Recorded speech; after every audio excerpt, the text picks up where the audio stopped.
Alleluia, Alleluia.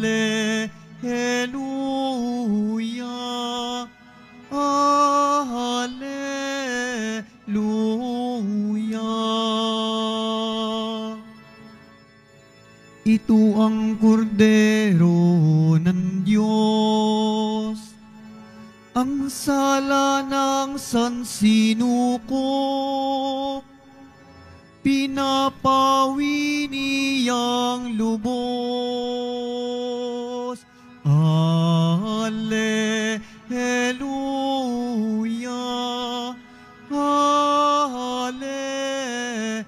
Alleluia, Alleluia, Alleluia.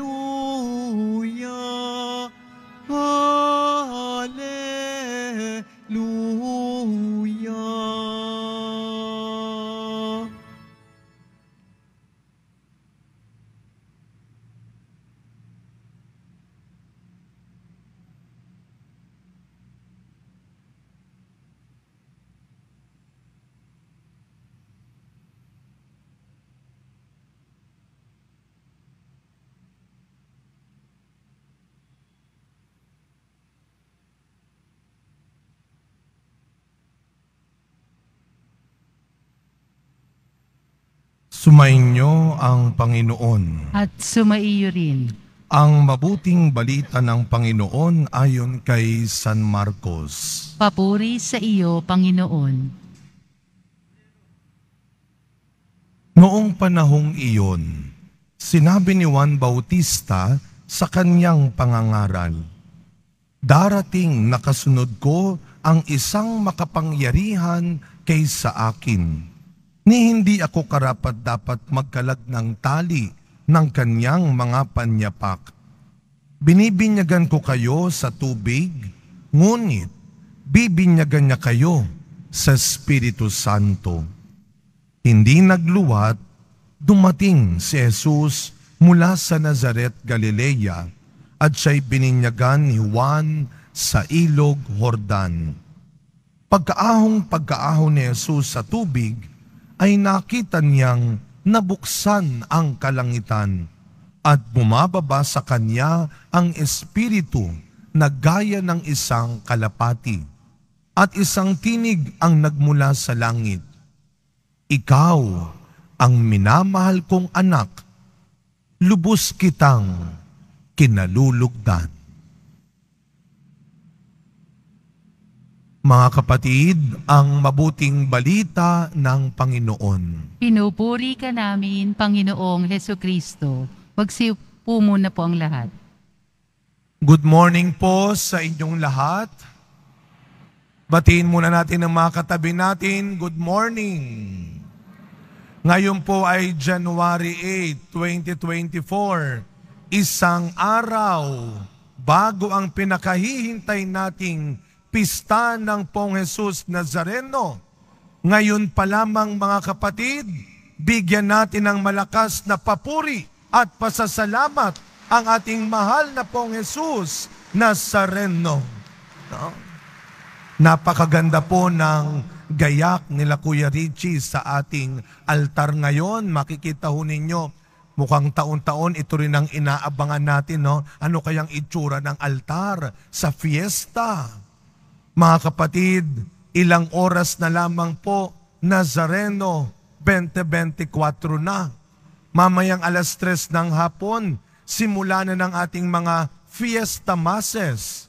33 yan, 33 masses. Kaya marami tayong pagkakataong makapagmisa ng ating kapistahan. Pero sa taong ito, mga kapatid, isang araw bago ang ating kapistahan, ipinagdiriwang muna natin ngayong araw, ngayong umaga, ang kapistahan ng pagbibinyag ni Kristo o kay Kristo. Tandaan natin, siya'y naging taong totoo.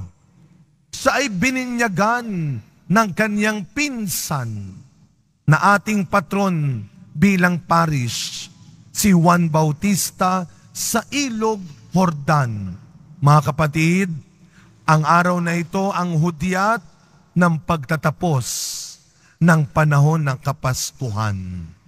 Ang ending ng Christmas season. At dito rin, sa pagbibinyag sa Kanya, nagsisimula ang tinatawag na public ministry o pampublikong ministeryo, paglilingkod ng ating Panginoong Hesukristo. Ito ang simula ng Kanyang pangangaral ng mabuting balita. Ang simula ng Kanyang paggawa ng mabubuti at dakilang bagay katulad ng mga himala niyang ginawa. Kaya nga mga kapatid, napakahalaga ng binyag.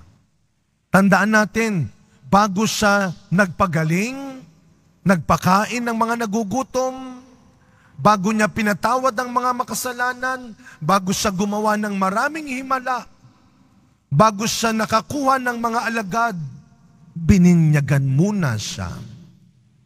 Ito ang pinakamahalagang sandali, okasyon sa buhay ng isang tao. Maniwala kayo, mas mahalaga pa ito sa pagkapanalo mo sa isang contest. Mas mahalaga pa ito sa pagkakaroon mo ng mas maraming pera o bagong gamit. Mas mahalaga pa ito sa iyong anibersaryo o birthday. Kaya nga ang tanong, alam niyo ba kung kailan kayo bininyagan? Tandaan niyo parang ba kung kailan kayo bininyagan? Assignment niyo po yan. Dapat alam mo at dapat sineselebrate mo rin ang araw ng iyong binyag. Bakit? Dalawang mahalagang biyaya ang tinanggap natin nung tayo ay bininyagan. Kaya nga yung mga bata na hindi pa nabibinyagan sa inyong pamilya, naku po, please, magpatala na ho kayo at pabinyagan na ho ninyo.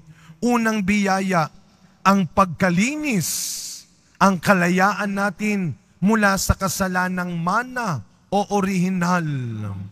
Nung tayo ay bininyagan, nung binuhos ang tubig na binasbasan, tayo rin ay nalinis mula sa kasalanang orihinal sa pamamagitan ng tubig na pinabanal ni Jesus. Nalinis tayo mula sa kasalanang mana. At kasabay ng pagbubuhos ng tubig ay ang pagtatakwil. Nung baby tayo, nung bata pa, hindi pa natin kaya may ninong at ninang tayo. At kayo naman, na mga nagnininong at ninang, hindi biro-biro yan. Hindi yan dahil kaibigan mo lang yung magulang. Hindi lang dahil mayaman ka at sikat ka, kaya kinuha ka na ninong at ninang. Hindi, mga ninong at ninang ng binyag. Huwag niyong kalilimutan, malaki ang inyong pananagutan. Kayo ang sumagot para sa bata na itatakwil ninyo ang kasalanan at kasamaan.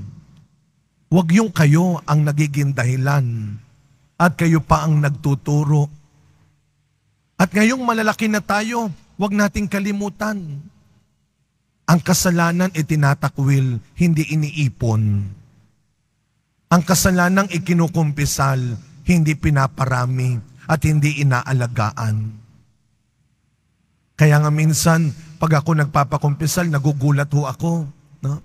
Pag tinanong ko na yung mangungumpisal, anong mga kasalanan mo? Ang sagot ba naman sa akin, wala naman masyado. Wow, wala masyado. Sabi ko, anong wala masyado? Father, yung mga normal lang. Anong normal? May kasalanan bang abnormal? Sabihin mo nga sa akin. Sabi niya, si Father naman, normal lang yung nagmumura, nagsisinungaling, nangungupit.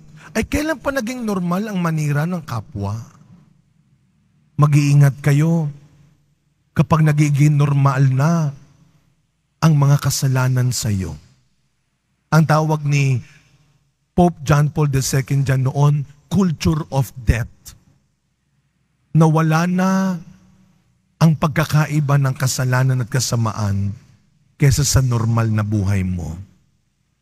At pangalawang biyaya ng binyag, ang pagiging anak ng Diyos. Sa binyag, una kang tinawag na anak ng Diyos. Ito ang simula ng pagiging bahagi mo ng pamilya ng Diyos. At tulad ng sinasabi rin ni San Pedro, dapat tularan natin ang Diyos na walang tinatanggi at binabaliwala pagdating sa kaligtasan. Ika nga, sa mata ng Diyos, lahat ng tao may pag-asa pa. Lahat ng tao pwede pang mailigtas. Kay Lord, walang another chance. Laging may more chance. Sana ganun din tayo sa pamilya natin ngayon. Nagbibigay pa rin tayo ng pagkakataon para magpatawad, magmahal ulit. At bilang pamilya ng Diyos, huwag natin kalilimutan, nung bininyagan tayo, nakihati tayo sa misyon ni Kristo. Bilang hari, pari, at propeta. At kung ibubuod natin, ano ang misyon ni Kristo sa mundo? Maglingkod sa ngalan ng pagliligtas. Kaya sana tayo rin hindi nagjo-Diyos-Diyosan sa mundo, kundi tulad ni Kristo, naglilingkod para sa Diyos. Sa pagpapatuloy na misa natin, mga kapatid, mga kadeboto, sana katulad ni Juan Bautista, huwag tayong makalimot, lalo na tayong mga deboto, na hindi tayo ang laging bida at sentro ng buhay sa mundo. Walang mawawala sa taong mapagkumbaba. Ang debotong mapagkumbaba, lalong pinagpapala. Nung bininyagan ka, sinuotan ka ng puting damit. Ingatan mo ang dignidad ng iyong pagkatao. Nung bininyagan ka, mayroong liwanag ni Kristo. Sana hanggang dulo magliwanag ka sa kabutihan ng iyong pagiging Kristiyano. Amen.